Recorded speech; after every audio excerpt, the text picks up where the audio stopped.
Well, Steeler Nation, I'm not mad. I'm not that mad. I'm just what's the word?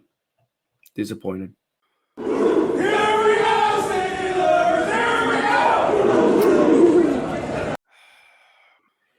guys, welcome back to Steelers Nation Australia, where I wake up at 3 a.m. to watch a loss. That was a really hard wake up today.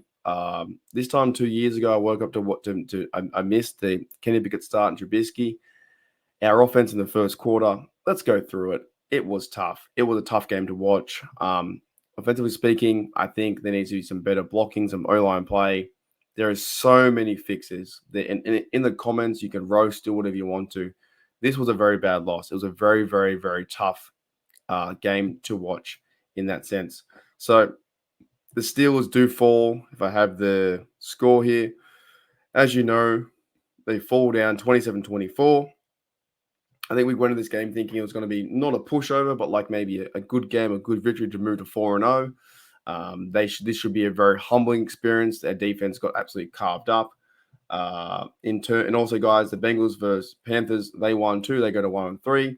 So the Browns will play next versus Raiders. We still lead the AFC North, that's for sure. But in terms of this game, the Colts, first of all, and I really mean this, Colt fans, Colts team, you played a pretty good game, pretty physical game. They deserved the win. They were by far the better team on the day. Joe Flacco had a game against us, 16-26, 162, two TDs, 2 sacks. Anthony Richardson, he went out with an injury, 71. He might have carved us up even more. Jonathan Taylor is a complete back, 21 carries, 88, fantastic, and a few catches too. Pittman Jr., Josh Downs, they carved us up. Our defense was almost non-existent in the first half. And when you're allowing 17 points to 3 or 17-0, it's very hard to win football games and come back. But it is a football game. It's a tough game.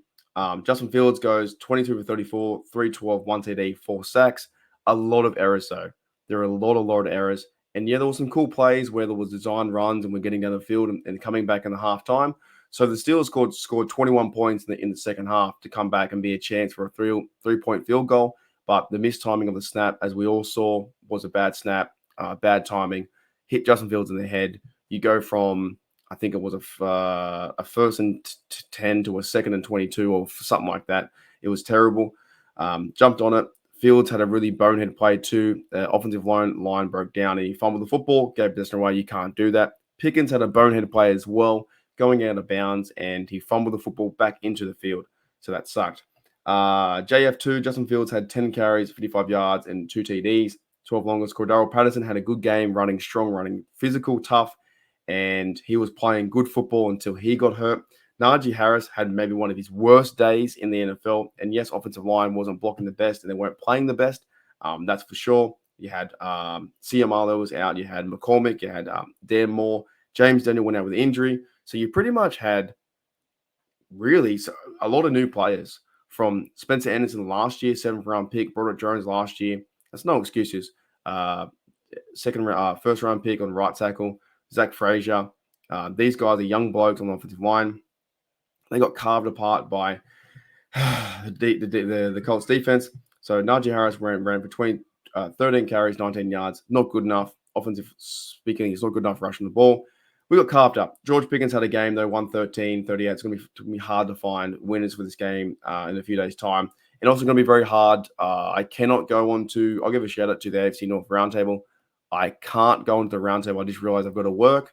So it looks like I'm dodging it, but I have to work from 6 a.m. till 12 on Thursday, and I can't make 6 p.m., which I have to try and find a host for that. So Cincinnati, Bobby Bay, and Chef Say are going to carve me up because that is the Steelers' first loss. I don't think it's an embarrassing loss, but the Steelers defense, it's on them. It's on coaching. Physicality-wise, they weren't there. TJ Watt was held in check. He couldn't get to the quarterback. They had 1 or 2 sacks.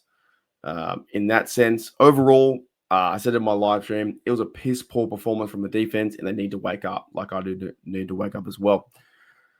All right, I think I'm done. I think I'm over it. What do you say? They could come back and win. They could have got a field goal, 27-27. It could have came back to be 31-27. Steelers get their first loss. It should be a humbling experience. 3-1. in the first quarter is pretty good, 2-1 away, but the Colts were the much better team today. Just a lot of errors. The refs are getting involved too, but I'm not blaming the refs. I do not blame the refs. I'm just saying they were involved in some plays. A lot of errors, just a lot of errors on the Steelers defense, soft coverage. They were putting Wilson on certain receivers or putting players everywhere. It didn't seem like they wanted to be there in that stadium. It felt like the number one defense turned into the 32nd defense. They're going into the game, they were allowing 8.7 yards per game. And this game, they allowed 27.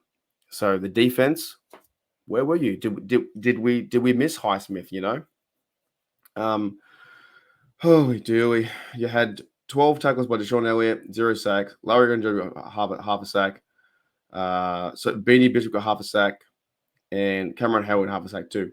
There were a few chances too where I think Joey Porter Jr. put a ball down and he got beat by his man. The receivers on the Colts team carved us up.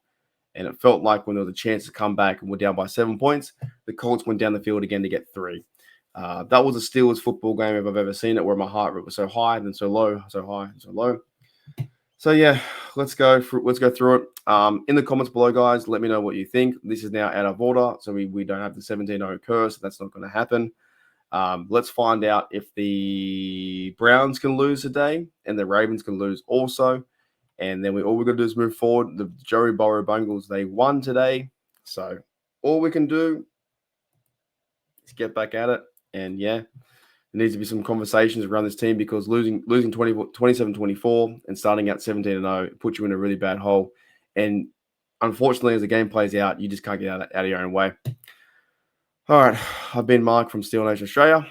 I'm really tired. I am really disappointed. I'm not mad. I'm not angry. I'm just disappointed. Wasn't the best football game that I wanted to see in terms of our Steelers being 3-1.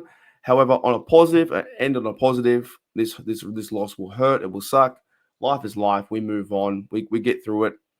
On a positive, we have Steelers football coming up next week, and I'm sure the Steelers will bounce back and find their identity. On a positive, Justin Fields can run the ball, and could he be quarterback number one?